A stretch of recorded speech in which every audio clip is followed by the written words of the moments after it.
Sim, a taxa Selic subiu mais uma vez e estamos no maior patamar dos últimos 20 anos. Mas, Douglas, o que que isso quer dizer?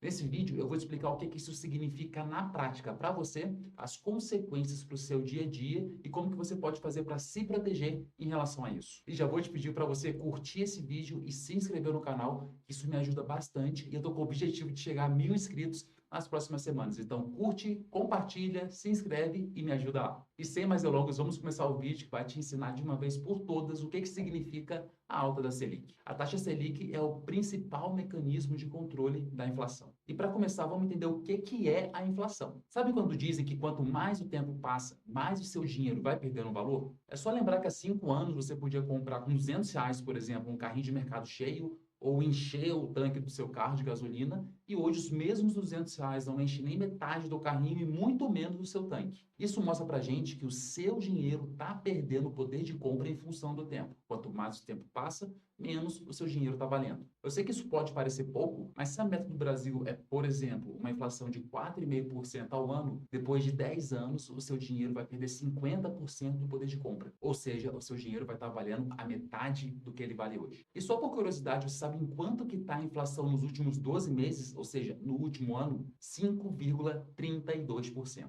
Ou seja, esse é o primeiro indicativo da crise que a gente está aqui no Brasil. E como consequência disso, o salário dos trabalhadores vale menos e as famílias perdem poder de compra. As famílias passam a comprar menos comida ou então compram uma comida de uma qualidade pior. Sabe aquela promessa de comer picanha, que o brasileiro estava com saudade de comer picanha?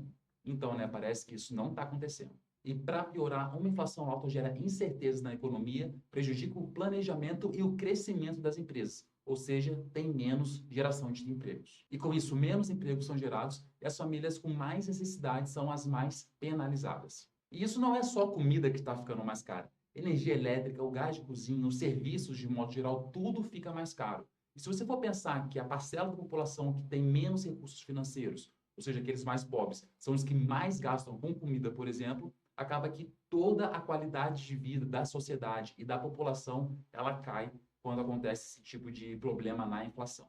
E não é à toa que a popularidade do atual governo nunca esteve tão baixa e continua em queda livre.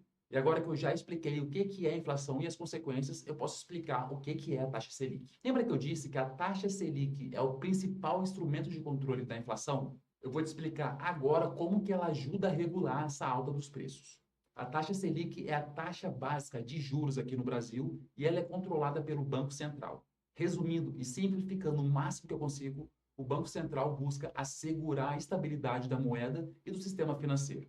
Ou seja, se a inflação está nas alturas e o dinheiro está perdendo cada vez mais valor, o Banco Central vai lá e ele vota pelo aumento da taxa básica de juros. Com os juros mais altos, fica mais caro para uma pessoa, fica mais caro para uma empresa ir lá e conseguir um crédito. Ou seja, a gente fica com menos dinheiro circulando na economia. Com menos dinheiro circulando, isso diminui o consumo e, por consequência, tem um alívio em cima dos preços. Os preços param de subir e pode até ser que, com o passar do tempo, eles comecem a cair novamente. Mas esse não é o único fator que fez com que o Banco Central optasse pela elevação da taxa de juros. Lá nos Estados Unidos, por exemplo, com a eleição do Trump, tiveram alguns pacotes de corte de impostos. E com isso houve uma diminuição da arrecadação americana. Com isso, o Fed, como se fosse o Banco Central americano, ele optou por prolongar um pouco mais a taxa de juros alta americana. De acordo com os especialistas, isso deve durar mais ou menos até setembro.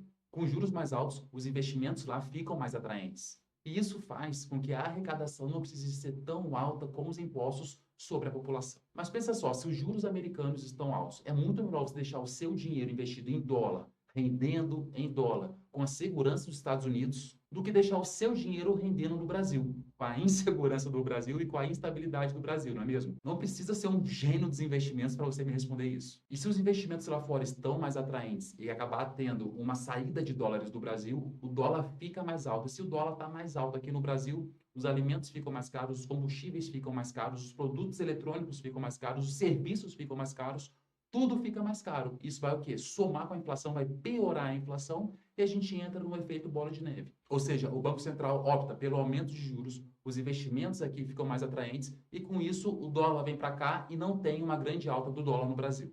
Douglas, então quer dizer que subir a taxa de juros para atrair dólar é bom? Mas é lógico que não. Se o Brasil está pagando juros mais altos para os seus investidores, isso aumenta a dívida pública do Brasil.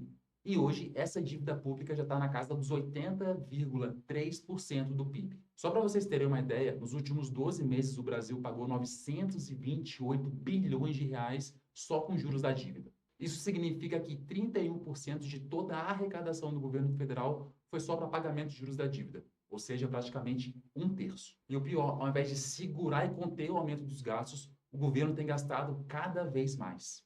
Em 2024, tivemos a maior arrecadação da história dos últimos 30 anos e, mesmo assim, o governo não para de subir os seus gastos públicos. E o futuro não é nada positivo. O que acontece com uma pessoa quando ela gasta mais do que ela ganha?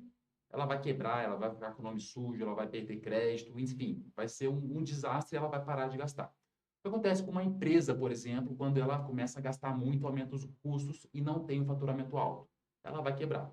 Mas o que o governo tem feito? Gasta mais do que arrecada e, ao invés de cortar os gastos, só pensa em aumentar cada vez mais a arrecadação. E quem é que vai pagar essa conta?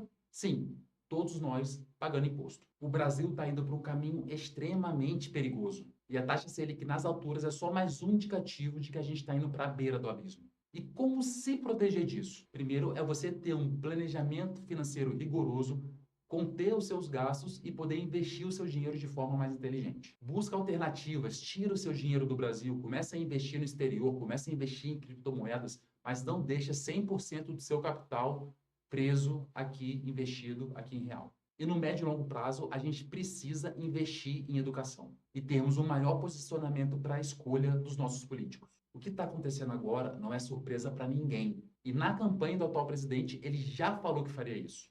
Então, vale a reflexão. O que é que você vai fazer para impedir que isso continue acontecendo? Eu estou fazendo a minha parte, tentando falar com todos ao meu redor pessoalmente e também aqui nos vídeos do YouTube e do Instagram. Você tem feito a sua parte? Deixa aqui nos comentários o que mais pode ser feito para a gente melhorar o nosso país e deixar algo melhor para os nossos filhos.